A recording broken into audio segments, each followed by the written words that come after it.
nagdesisyon ako magsalita against sa ating presidente sa kanilang ginagawa or vision nila sa paggamit ng droga. Lahat ho, alam ko na may mangyayari sa akin. Alam ko na meron hong pwedeng pumatay sa akin. Alam ko na malalagay sa alanganin ang pamilya ko. At alam ko marami akong kaibigan na mawawala. At nangyari ho. Pero pinili ko pa rin pong magpatuloy kasi yun lang ho yung kaya kong ibigay para tumatanda na rin ho ako. And ang hirap din ho sa sitwasyon ko kasi both my parents namatay na ho. Wala akong magulang.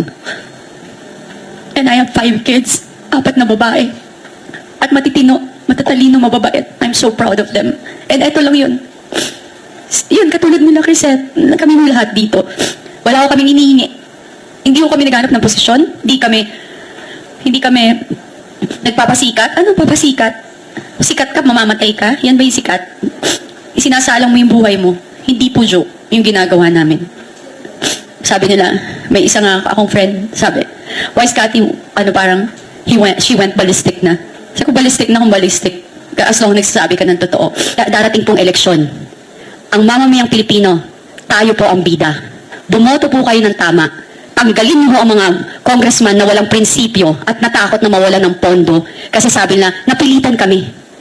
Kasi mawawalan kami ng budget. Ano ba mas importante? Pera o mamamayang Pilipino? Do you think that the Filipino people will never understand your situation, yung sitwasyon nyo, na iniipit kayo? Mas mamahalin mo kayo kasi principled kayo, kasi may integridad kayo. Pero mas pinili nyo na kung ano yung mapapakinabangan nyo, more than, tsaka yung posisyon nyo more than sa mamamayang Pilipino. Yun lang po. Kaya dapat po, iboto natin, palitan nyo na yung mga congressman dyan na bumoto. So magalit